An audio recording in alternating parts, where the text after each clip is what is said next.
जय हिंद दोस्तों, स्वागत है आप सभी का अपने यूट्यूब चैनल अमन प्रयास जीके जीएस यूट्यूब चैनल पर। जैसा कि दोस्तों आज 6 दिसंबर और 6 दिसंबर को दोस्तों आपका थर्ड शिफ्ट का भी एसएससी सीजीएल का एग्जाम आपका समाप्त हो गया है। तो आज की इस वीडियो में 6 दिसंबर थर्ड शिफ्ट का दोस्तों रिव्यू देखेंगे कि आपका किस प्रकार का क्वेश्चन आया था और कुछ जीके जीएस के प्रश्न मिले हैं। उन सभी प्रश्नों को देखने का प्रयास करेंगे। तो इससे पहले दोस्तों वीडियो को स्टार्ट करें, आपसे एक विनम्र निवेदन है कि चैनल को सब्सक्राइब कर लीजिए, नोटिफिकेशन बेल को साथ साथ ऑन कर लीजिएगा, क्योंकि 100 लोग में मात्र 5 लोग ही चैनल को सब्सक्राइब करते हैं, ऐसा चैनल का रिकॉर्ड कह रहा है। तो ऐसा नहीं कीजिए, सभी लोग चैनल को सब्सक्राइब कीजिए और नोटिफिकेशन बेल को भी ऑल पर क्लिक कर लीजिए कि जैसे ही वीडियो अपलोड हो किसी भी शिफ्ट का आपको सबसे पहले मिल जाए। तो दोस्तों देखिए, सबसे पहले बात करें आपका पेपर का लेवल का। तो पेपर का लेवल दोस्तों इस थर्ड शिफ्ट का आपका मॉडरेट बताया जा रहा है और गुड अटेम्प्ट है, जो कि दोस्तों 5-6 लड़का से मैंने पूछा तो आपका 70 से लेकर 75 के बीच में ये आपका अटेम्प्ट है, जो कि आपका इस बार का थर्ड शिफ्ट का आपका रहा है। ठीक है, मैथ, इंग्लिश और रीजनिंग की बात करें तो सभी का जो लेवल है आपका पिछले शिफ्टों की अपेक्षा रहा है और जीके जीएस का ही कुछ पोर्शन अगर आपको चेंजेस दिखने को मिला है, नहीं तो सभी दोस्तों आपका पिछले शिफ्टों की जैसा ही मिला है। तो चलिए वीडियो को स्टार्ट करते हैं। पहला जो क्वेश्चन है वो है दोस्तों आपका कि निम्नलिखित में से which dance does not originate from south. मतलब आपका डांस का नाम दिया गया था 4, उसमें से पूछा था कौन सा साउथ से आपका ऑरिजिनेट नहीं है या संबंधित नहीं है। तो ऑप्शन में दोस्तों आपका सतरिया नृत्य दिया हुआ था, जो कि दोस्तों आपका दक्षिण भारत का नहीं है। सतरिया नृत्य दोस्तों आप लोग को मालूम होगा, ये असम का दोस्तों शास्त्रीय नृत्य। ठीक है, तो आपका सतरिया नृत्य दोस्तों आपका कहाँ का है, तो असम का हो जाएगा। यही आपका बिल्कुल राइट आंसर हो जाएगा। ठीक है, तो यहाँ से पूछा गया था which dance does not originate from south. ठीक है, चलिए अगला जो क्वेश्चन पूछा गया है दोस्तों आपका कि राइट टू एजुकेशन का आर्टिकल आपको मालूम होगा 21A में है, वर्णित है। वही पूछा गया था आपसे कि राइट टू एजुकेशन के आर्टिकल है, उसका उम्र पूछा गया था कि 6 से कितना साल के बच्चों तक की राइट टू एजुकेशन लेने का मतलब कि उनको अधिकार है। तो दोस्तों आपको मालूम होगा राइट टू एजुकेशन पहले आपका मौलिक अधिकार नहीं था, लेकिन 2 दिसंबर 2002 को संविधान में आपका 6वां संविधान संशोधन किया गया था।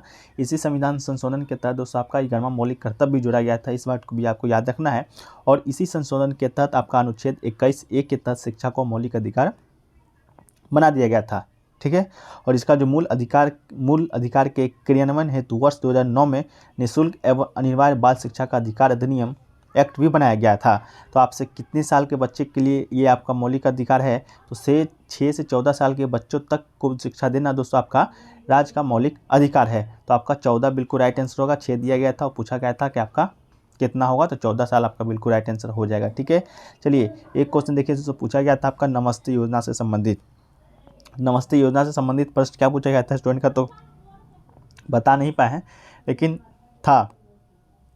तो नमस्ते योजना दोस्तों केंद्र सरकार का योजना है, जो कि सामाजिक न्याय, अधिकारिता मंत्रालय और आवासीय और शहर मंत्रालय के द्वारा संयुक्त रूप से शुरू किया गया था। आपको पता है ये केंद्र क्षेत्र का योजना है। इस योजना का जो स्वच्छता, बुनियादी ढांचे के रखरखाव और संचालन में एक महत्वपूर्ण योगदानकर्ता को पहचान के लिए सक्षम पारिस्थितिक तंत्र बनाकर पूरे शहरी भारत में सफाई कर्मचारियों को स्वच्छ और सम्मान प्रदान करना चाहती है। तो नमस्ते योजना से दोस्तों प्रश्न क्या आया था उसको कमेंट सेक्शन में बताइएगा। जो भी प्रश्न छूट जाएंगे उसको ऑल शिफ्ट की वीडियो में आपको दे दिया जाएगा, तो घबराने का बात नहीं है। और इसका PDF टेलीग्राम पे भेज दिया जाएगा, तो टेलीग्राम चैनल को ज्वाइन कर लीजिए और चैनल को भी साथ साथ सब्सक्राइब कीजिएगा। एक क्वेश्चन देखिए पूछा गया था विश्व कुश्ती चैंपियनशिप कहाँ पर हुआ था, तो दोस्तों सर्बिया के बेलग्रेड में आयोजित हुआ था विश्व कुश्ती चैंपियनशिप 2022 और 30 भारतीय पहलवानों ने हिस्सा लिया था। और यह प्रतियोगिता आपका 10 सितंबर से 18 सितंबर तक आयोजित किया गया था। और ओलंपिक पदक विजेता बजरंग पुनिया और रवि कुमार दहिया के अलावा 3 बार की राष्ट्रमंडल खेलों की स्वर्ण पदक विजेता विनेश फोगाट भी मैच पर नजर आई थी। तो ये दोस्तों आपका 10 से 18 सितंबर तक सर्बिया के बेलग्रेड में विश्व कुश्ती चैंपियनशिप 2022 है, जो कि आपका आयोजित किया गया था। ठीक है, चलिए अगला जो क्वेश्चन पूछा गया था दोस्तों, पहला जो ग्रैमी अवार्ड है वो आपका किसे दिया गया है, तो संगीत जगत के इस सबसे मशहूर अवार्ड को जीतने वाले सबसे पहले भारतीय पंडित रविशंकर थे।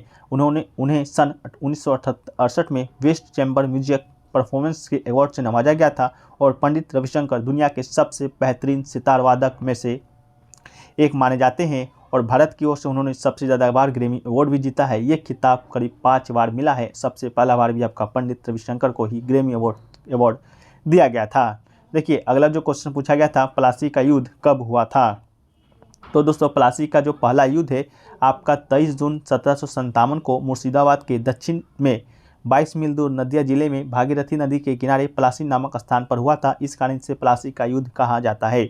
इस युद्ध में एक और ब्रिटिश ईस्ट इंडिया कंपनी की सेना थी, तो दूसरी ओर थी बंगाल की नवाब की सेना, और कंपनी की सेना ने रॉबर्ट क्लाइव के नेतृत्व में नवाब सिराजुद्दौला को हरा दिया था। तो कंपनी का जो नेतृत्व में सेनापति कौन कर रहा था, रॉबर्ट क्लाइव, और बंगाल का नवाब कौन था जो कि प्लासी का युद्ध लड़ा था, तो सिराजुद्दौला। हुआ कब था, तो 23 जून 1757 को कहाँ पर हुआ था, भागीरथी नदी के किनारे प्लासी नामक स्थान पर। प्लासी नामक स्थान दोस्तों वर्तमान में कहाँ है वो आप कमेंट सेक्शन में बताने का प्रयास कीजिएगा। एक दोस्तों आपका बक्सर का युद्ध। बक्सर का युद्ध पूछा नहीं गया था, लेकिन आने वाले दिनों में आपके बक्सर का युद्ध जरूर पूछा जाएगा।